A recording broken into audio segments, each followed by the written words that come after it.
Hey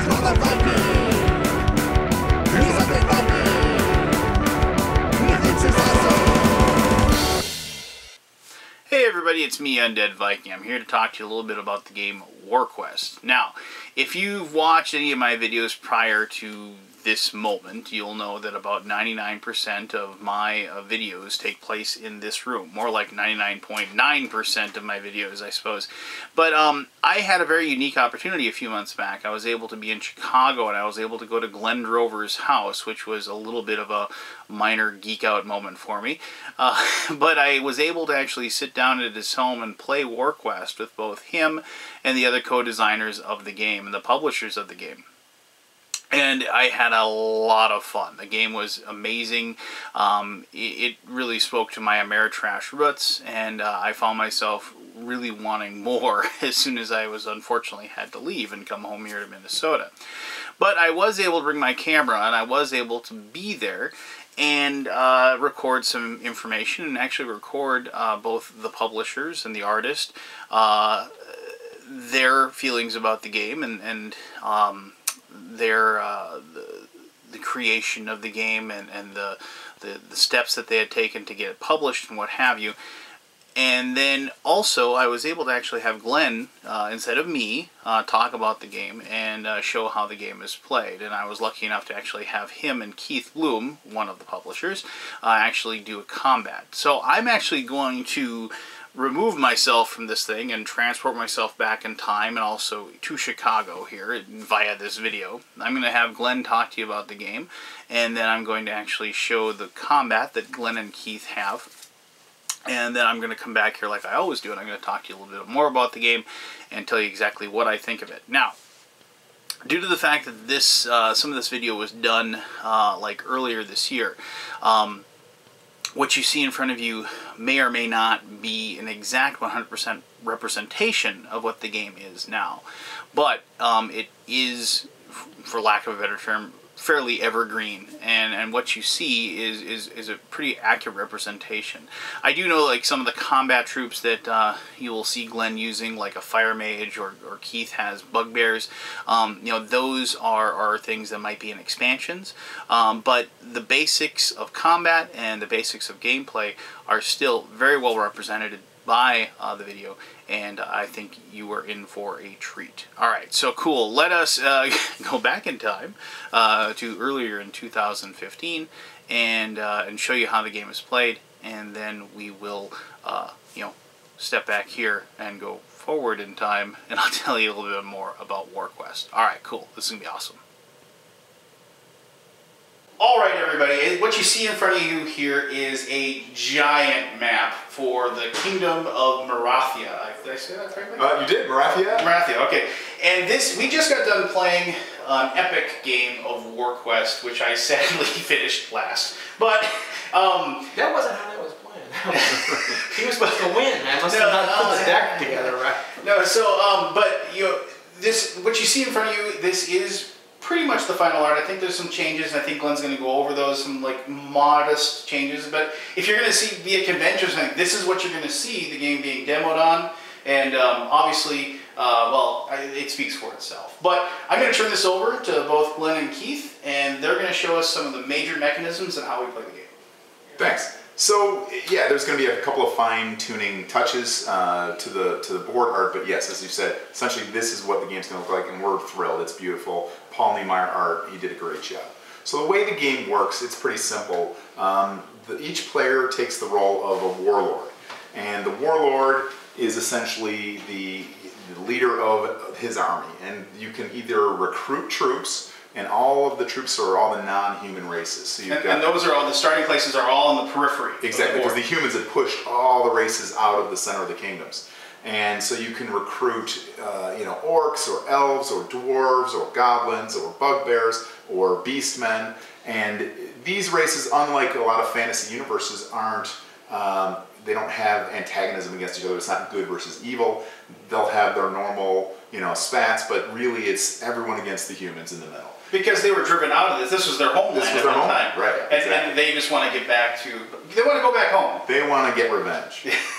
And so the humans who've been fighting against each other for 100 years are kind of in a very tough condition, but yet their cities are still full of wealth. So the player will gather armies on the periphery and then drive into the center of these kingdoms and conquer them and loot their cities and tax their cities. So you get money in the middle, and then you recruit troops out in the periphery. Then how much money do you get from the cities? So every city has a number associated with it, and that's how many gold you get for taxing that particular city. But before you can tax it, you have to go in and conquer it. So the players will recruit their armies, drive into the kingdoms, and conquer. But there's some structure to what you're trying to do. You're going to get 3 conquest cards to start the game, and when you accomplish any one of these goals, you'll get another one. So you'll essentially always have 3 conquest cards, and there'll be things like reconstitute the kingdom of Vandaria. And that would mean you control each and every spot of Vandaria. So there's different regions. Each kingdom is divided up into 4, 5, 6 regions, and if you conquer those, you get that kingdom, and you'll get those victory points. And the conquest cards are secret, right? Yes, you get a card and you know what you're trying to do. The other players don't know what you're trying to do, so they can kind of see. They might guess. Might be able to figure it out. Right, So they can guess. try to be cagey about it. Right, and the other conquest objectives might be to attack an enemy. So there's some cards that reward you with victory points for you have to win the battle, and you get points for every unit that you destroy of the enemy army. So we wanted to make sure that the game had enough conflict. We didn't want players essentially conquering an area and then turtling. So in this game, you conquer a kingdom, but then you'll get another objective. So you'll always have 3 objectives that you're constantly working on. In addition to that, you'll always have 1 quest card, which essentially will mean that you have to go to one of these special locations, like the City of the Ancients, or the Towers of the Magi, or the Dungeon of Dread, any one of these places that's on the card. Very Divine Right-esque, I might add. Yeah, like I said, that's it's one of the inspirations of the flavor of the game. Obviously, the mechanics play very differently. But the idea is you can either conquer or you can go on quests. And the interesting thing is, once you conquer or achieve a quest, you'll get a new quest card, and you might have to march across the entire land to go to the next quest location. So, but the victory points in the quests are well worth it. They're worth it, and so you might have to. My point is, you might have to bowl through all these areas that are occupied by enemy armies. You can't just sit back and conquer and sit there. So what I noticed in a lot of games that are fantasy or not, but battle games or conquest games, there's a real tendency to do what's called turtling, where you'll just kind of build up your defenses and try to hold what you've captured. This game's not like that at all. It's very fluid, and there's lots of armies swirling around the land at all times. And in fact, you're always reconquering lands that your opponents have just got through conquering. So there's a lot of fluctuation in activity going on at all times. Right. So we've kind of sort of set up some minis, and obviously the miniatures, as we said several times, they're not the final minis, but we want to have placeholders so people can see what a game in action would appear to be. Right. So what can you do on a turn? So there's several things you can do. Basically, you're going to get 3 actions per turn, and the actions include moving and fighting a battle. So if you move into a region, you have to fight whatever army's there. So you can do that. You can do, as I said, a quest. So you could go to the maze and try to defeat whatever creature's there and get the victory points for having done that. You can recruit new troops in the areas where they're available. So up here, the bugbears live here, trolls live here, orcs live here, elves live here. So you have to go to those specific areas to recruit that race. And every race has certain advantages and weaknesses and strengths or special abilities. But those are augmented by these power cards. So during the game, at every, constantly there's 5 power cards that are available to be purchased. And that's another option as an action for the turn. You can choose any one of these 5, pay the price, and then you have that special magic item or spell, and you can use that to augment the power of your troops. It might be very specific to orcs, say, or very specific to elves, or a spell that might help you in combat. Well, I remember I got, in the game we played, I got the Spear of the Ogres, and that actually allowed me to recruit a very elite troop. That was much more powerful than anything that would be normally available. Absolutely. Now, as far as movement, there are some things you can't, if you cross a river or... Correct. So there are mountain ranges, you can't cross those. So if you wanted to move from one region, like say this region over to here, you can't do it in one move. You'd have to actually, and you can move 3 on your turn. You could go 1, 2, 3 and go around the mountains. Rivers, if you cross a river, your turn ends there. Even if you had more movement points allowed, as soon as you cross the river, you stop. With the exception of? There are 2 bridges in the far western end of the kingdoms, here and here, and those you can just cross as if the river weren't there. But further up the river, it would block you. And I remember from our game just this evening, several times players bemoaning the fact that they wish they could do something in one turn, the river was slowing them down. It's a sign of a good map. Yeah, it worked, right? So, and that's the basic flow of the game. And so your objective throughout the game is to acquire these victory points for achieving your goals. So again, there's structure. It's not just a free-for-all or just, hey, let's, how many places can we conquer? It's conquest, it's questing, it's very fluid, and lots of magic. Lots of different fantasy races. And resources. Taxing, right? That's another thing. Yeah, exactly. making sure you have enough money to pay for your spells, pay for the cards, pay for your armies. So you do have to think about that. You're moving around and conquering, but then you have to also raise money. So it's really an interesting kind of push-pull. You've always got more things that you want to do than you can do on your turn. That's something that I never seem to have enough to do, or enough actions available to do everything that I wanted. Right. So how does the game end? So the game will end one of 2 ways. So in the basic rules, the game will end after a certain number of turns, and so every turn, at the end of the turn, you'll turn over what's called an event card. And an event card could be anything from a plague to a monster to a pirates raiding a city. To a race leaving. Yes, so that's a good point. Maybe a little painful. There's what's going on in the lands is so chaotic and so apocalyptic that certain races during the game with these event cards could choose to actually leave Marathia. The dwarves go deep into the mountains, the elves sail across the sea, the goblins or the orcs might have a plague that wiped them out. And so when that happens, you can keep the ones that are in your army, but you can't recruit any more of that race. And so that's a case where, like, if you had kind of used a strategy to get cards that you had something where you could recruit an extra goblin for free, or had some, relic that helped you get more power from them, that could actually twist your strategy. Right. So you've got some so really strong advantage, and then you're like, well, I guess I'm going to live with what I have. Better hold on to them. That's right. But I think we talked about another way that the game can end. So the way that the game can end alternately, if you have the expansion for it, is the Wraith King. And the Wraith King is, his home area is down here at the Tower of the Wraith King.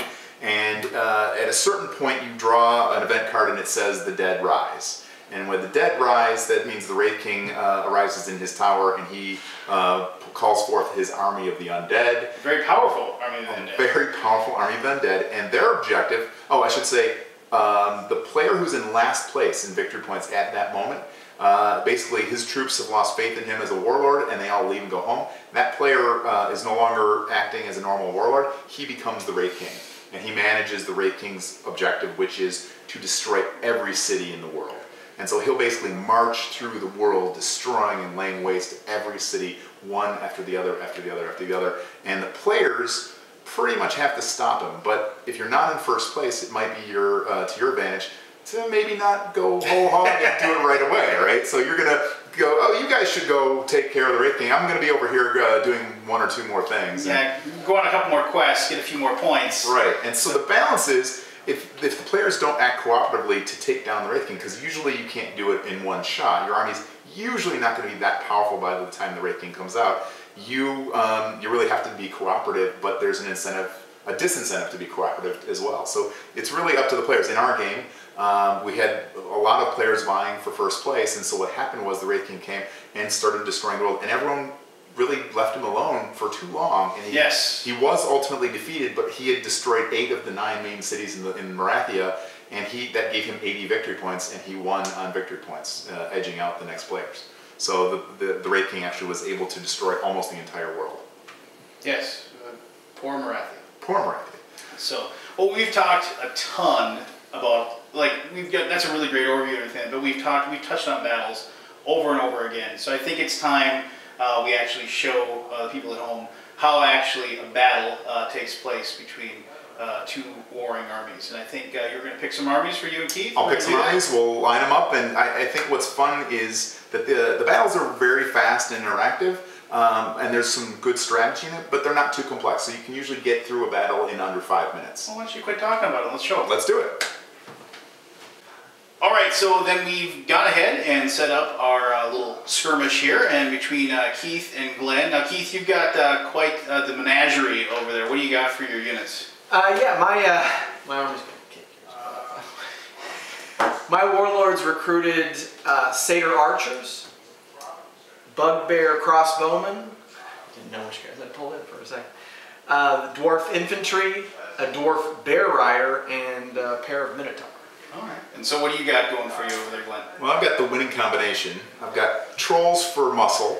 I've got orcs for fierceness to overwhelm his front line. I've got accurate elf archers, and I've got a fire wizard. You're going down, brother.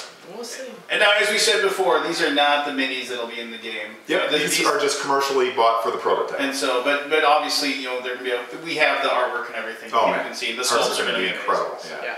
All right, so Glenn, take it away. Show us how the battle works. Okay, so it's pretty simple. Both armies, when the armies meet on the strategic board, you just line up your armies in 2 ranks, front rank and rear rank. The front rank are just your bashers, your infantrymen, your footmen, and the rear rank you have your missile guys, either archers or wizards or whatever, what have you. And the way the combat works is the defender will fire first from his rear rank, so the archers are firing long range. Then the attacking archers will respond if they've survived.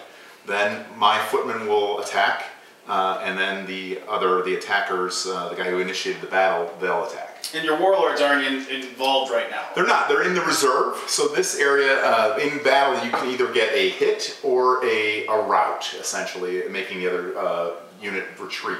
And so any units that retreat would go back to the reserve area. And at the end of every turn of battle, the leader will rally 1 or more units and send them back into the battle. Very good. All right, well, take it away. And each rank also has a maximum of 5. Yes, so there's a maximum of 5. So in this game, in the whole universe, there's kind of this rule of 5. So you can have 5 spells or magic items that are helping you. You can have only 5 in each rank, because we didn't want just giant armies going around and just smashing smaller armies. We wanted to at least have you have a chance to fight for a while with a smaller force, and then maybe pull back. So I like that rule of 5. I never realized that when I played it. Yeah, 5 cards. Yeah, that's awesome. Okay, go. So there's kind of a theme to it. Yeah, there you go. So, okay, so your archers go. So each archer has, well, every unit, I should say, has an attack and a defense. Exactly. So you set me up so that I'm violating Sun Tzu's Art of War with an attack, and I only exceed you by like a factor. So this, I'm not happy with this. You know, you might be punished here. You might be punished. I feel like this is a stacked deck. I'm just going to put that. I did give you some good units.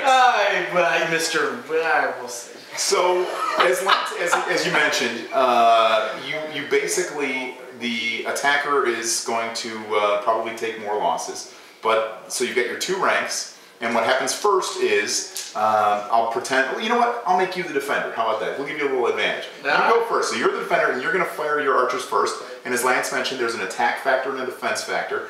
And basically, the defense factor is simply how many hits you can take till you're destroyed. And the attack factor is how many dice you roll to see if you get hits. So it's very simple when you're trying to calculate how many dice to roll. You say, okay, there's 2, 2, 2, and 4. This would be 10 dice. So you can very easily see that it's 10 dice. Okay, very good. And so we're going to see this in the pictures, but also for people just looking at the video. What we have on the figures that we're creating is they actually have little tabs on them. So in a quick visual reference, you'll see the semicircles on the bases that protrude, so I can just quickly count my. So no looking up on sheets, no looking up on cards or anything. It's something that we talked about this extensively, that we feel like for the player, we don't want the combat to get bogged down. We don't want to take you off of this board, so we want you to be able to look at it and see what you're doing.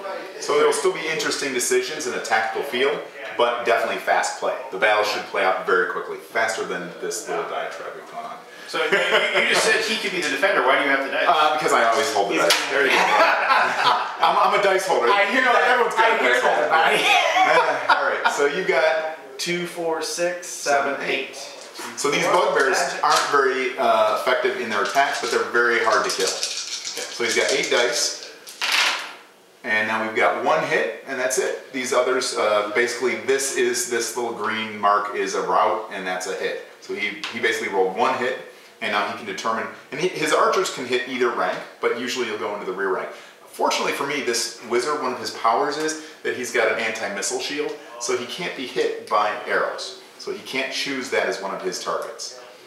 But my elves aren't very robust, so they can be killed with just one hit. Yeah, and I think I actually will. So I lose one elf, and he's a casualty. Then I roll, and I have 8. 2 dice, please. 2 each from the elf, and a big giant 4 from the fireman. Big giant 4 for firemen. They're pretty nasty. But they're hard to recruit. They're very expensive. Okay, so I've got 1 hit here and 2 routes. So I'm going to hit 1. What are your guys looking like here? Wow, you do have a tough group. They're all very heavy on defense. So I can't even eliminate anyone. So I'm going to need to mark, and I'll just use a coin for now. We will have markers. We'll do 1 hit on, let's say, this. Oh, I'm wrong. This guy takes 1 hit to kill. So your Satyr Archer is killed, and then 2 units routed. And you can route any unit that's not got a strength of 3 or more. So a 1 or 2. Defense of 3, right? Defense, I'm sorry, yes, a defense of 3 or more. So let's see, these guys You all cannot have 2s. route these guys. I can't route them, but anyone else is routable. So I'm going to route these 2 Minotaurs. They cower in the back, full of arrows, and fire. They're on fire, so they're really not happy right now. And I'm not happy. And now your front rank gets to go, and there's only 2 survivors. No hits. All right, and I've got my Manic Orcs and Troll, and that's going to be 2, 4, 6, 8, 10 dice. I think he gave you the worst team. Yeah, but they're strong. They're tough. Oh, you're right. So I rolled and got 3 hits and 1 route. I think you need to re-roll. Oh, Yeah, it wasn't on camera. I got this. yeah, a much better outcome for you, Keith. So 3 routes on your front rank only because it's just my round pounders that are going now. So basically these 2 guys route back. So now Keith's lost his front rank, and if he doesn't refill during the rally phase and bring someone back up here, now my ground troops are going to be able to hit his archers, and usually archers are much more vulnerable. So he definitely wants to see if he can get more guys up front. Now he has the option right now. He can flee, right? He, at the end of every rank firing, so at the end of the combat round, he can choose to just flee the battle. And if I have any cavalry, I get 1 more attack with the dice that those cavalry have. They run them down. They run them down. It's a pursuit kind of a thing. Yeah. So Keith, better part of valor could run, but no, he's going to hang in there and bring his Minotaurs back into the front. I paid for them. They better be just a fight. There you go. All right, so now he's going to get to fire with his archers again. Yes, 2, 4, 6 this time. 1 hit. And again, my elves are vulnerable. 1 kill. There's 2 elves dead. All right. My rear rank has 6 remaining. Go wizards. 1 hit, 1 route.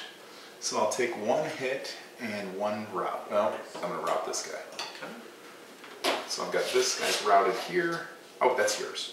That's killed. Right. Okay. There you go. Keith.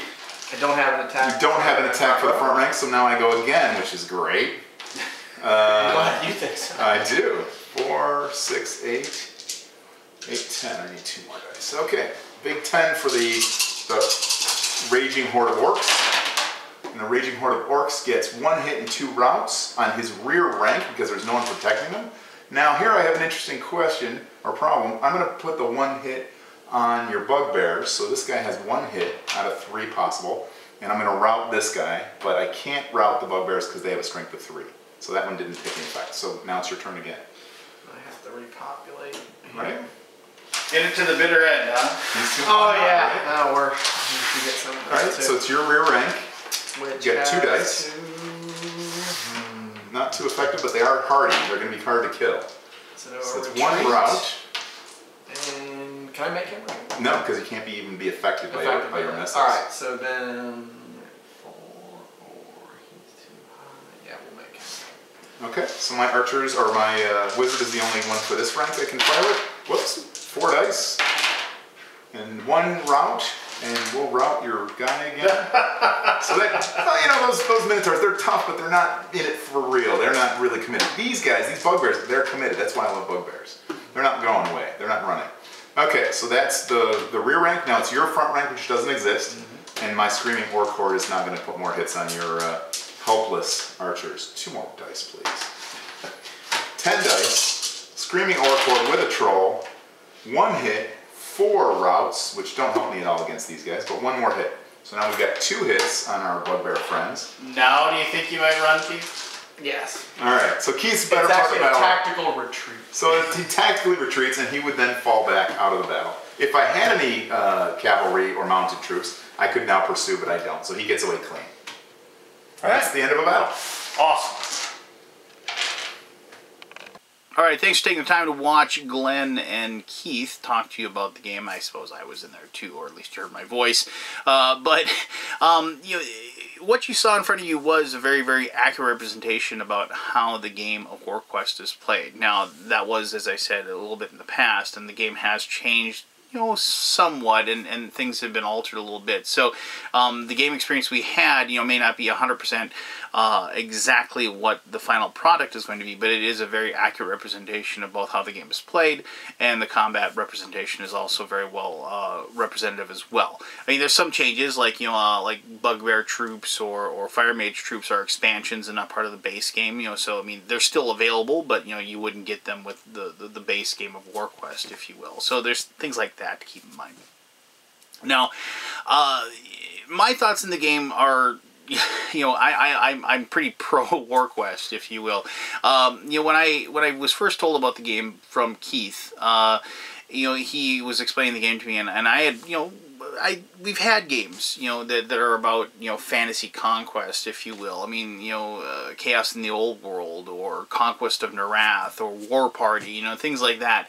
And those games are all, you know, good on their own merits or whatever. And when you're going to be designing a game about, you know, a fantasy world and about combat, I mean, it's a path that many people have taken and many people have shown, and I just flat out asked him, I mean, what is different about Warquest? You know, why is this game being made? What, you know, and it's not that I was trying to, like, you know, poke holes in it. It's a question I usually ask people when they're talking to me about the game that they're making, and I'll never forget his answer. He said, "This is a game that is not ashamed of its Ameritrashness, if you will. It's not ashamed of what it is," and I like that answer. And this is definitely a thematic game or an Ameritrash game. I mean, this is epic slugfests of different creatures just going at it, and you're rolling giant buckets of dice. I've never rolled this many dice since back when I used to play Titan a lot. You know, just like, you know, counting up the hits, counting up the routes, you know, whatever like that, doing the damage, all that stuff is just it's what I was brought up on as far as my earlier board game life. And when I played this, I just found myself kind of going back in time to that moment.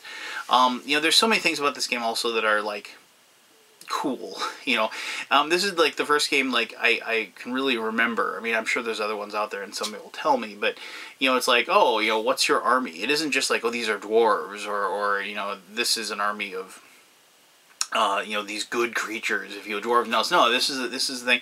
Oh, I have wood elf archers, I have orc cavalry, and I have goblin footmen. You know, and so it's like you have this mishmash of creatures. You know, it's like, oh, and I have like I have a giant, and I have a dragon, and I have these fire mages. You know, and so it's like this weird hodgepodge of creatures, and they're all mercenaries and running through your army, and I like that aspect of it. You know, the whole absence of humans. You know, you just don't play a human due to the fact that they've, you know, been routed, and they're the ones cowering, you know, within these cities, you know, and you know, just waiting to be conquered. You know, and so it kind of spins the theme on its ear a little bit. And changes it up. I mean, it could have been just a great game of slugfest combat, you know, go at it, last man standing type of thing. But, you know, we know those games tend to last, you know, 6, 7, 8 hours. Not that this game is quick. I mean, you're going to be playing, this is a game that's an investment. It's going to be a couple hours at least. But, you know, you have a situation there where you are forcing the players to be constantly moving. It isn't so much to just conquer an area and get the points from a conquest card for doing so. As soon as you get those points, that conquest card is gone. You don't care about it anymore.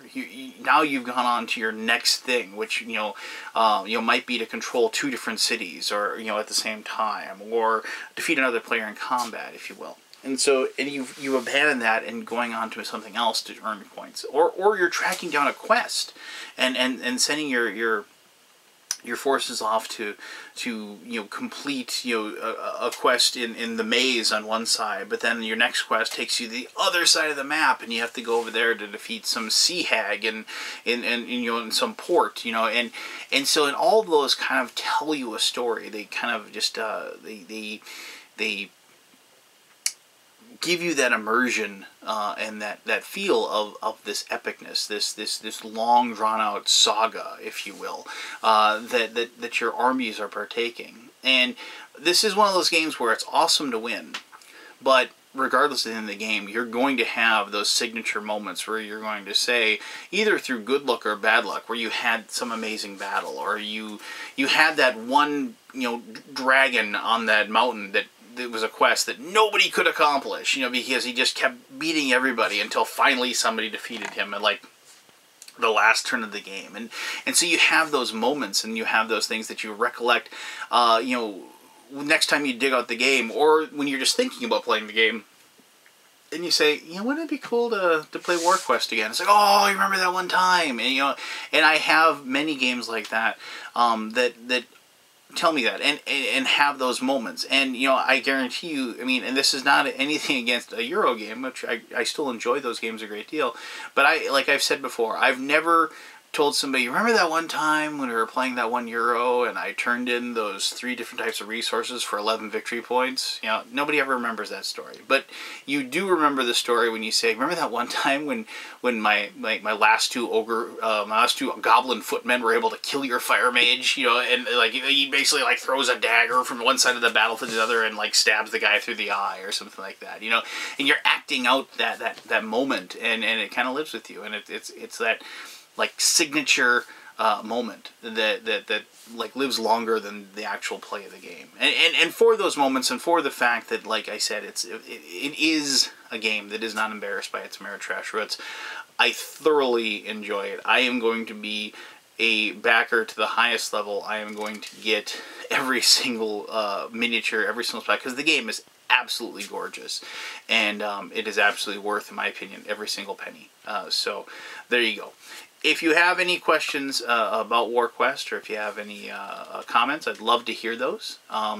If you have any questions, I'm sure that the design team will be watching this, and you can ask away, and I'm sure they'll answer those as well.